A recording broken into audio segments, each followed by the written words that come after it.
I'm sure it's going to be great. Yes. What is it? Oh, Michael. He's in there after all.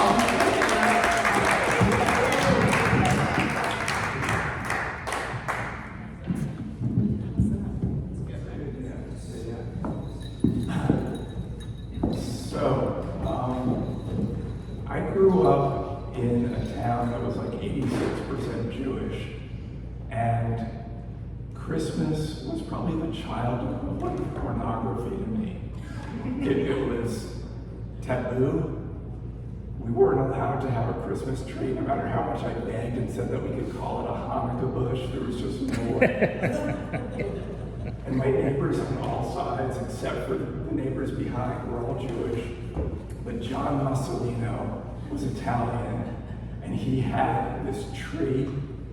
There was popcorn like strung, and there were all these traditions, and I would just be like staring at the back of their house, and all the traditions, there were like candles, and all these presents under the tree, and then all of TV and all of that. It was like pre-sexuality, the most exciting thing ever. So I was waiting for this, because Hanukkah is a little pathetic. It's not even a real holiday, and then it was just near Christmas adjacent, so it's like, you get like 8 days, but it wasn't. So finally, I got in a relationship with a non-Jew, Kevin over here. And I was like, all right, Christmas. But he didn't really celebrate it so much. He got together with his sister, and they made Trader Joe's hors d'oeuvres. And this was supposed to be Christmas. So we were gonna go visit his sister, and I was like, not on my fucking watch. There's gonna be a proper ham, there are gonna be root vegetables, there are gonna be all the things I've seen on TV all these years. And so we did it, and it was great. And then the next year, his mother catches wind about this, and she's gonna join us. And now there's gonna be like this real test, this multi-generational celebration. So we're driving up to Maine, and it's raining, but it's also icy. The car swerves going up this hill on 95, but we make it there, and then the rain turns into an ice storm.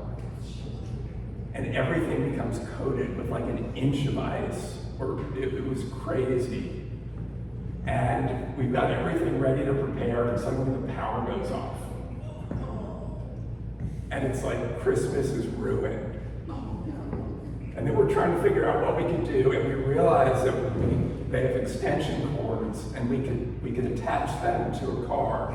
So there's suddenly this pissing contest between Kevin and my brother-in-law. That's, like whose truck is going to power the heat and the main thing that's keeping us alive, and it is very gendered, and who is going to take care of the food, who's going to keep the refrigerator going. So Scott had the bigger truck, so he got to plug in the entire house for the heat. So there are many challenges getting this dinner off. This is an electric stove, so that's not going to work, but it was a gas stove top. So we changed the menu to like do root vegetables, and from baked roasted to like sauteed. But the ham was the big thing, like we don't have an oven.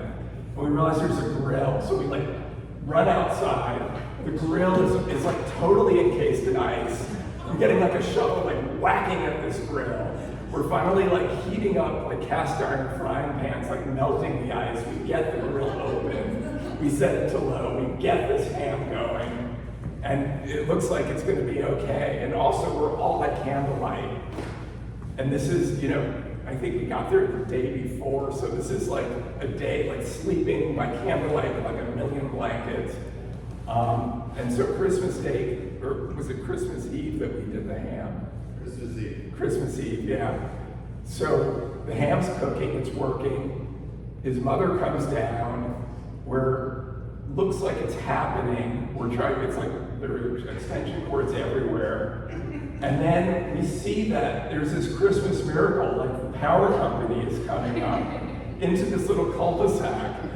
And we're all like, yay, yay, yay. And then we see that the power company's leaving. All the neighbors' lights are on, except ours.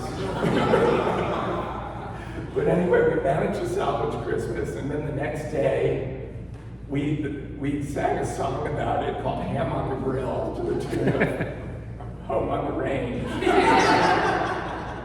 Which I'm too froggy to sing right now, but that was Christmas.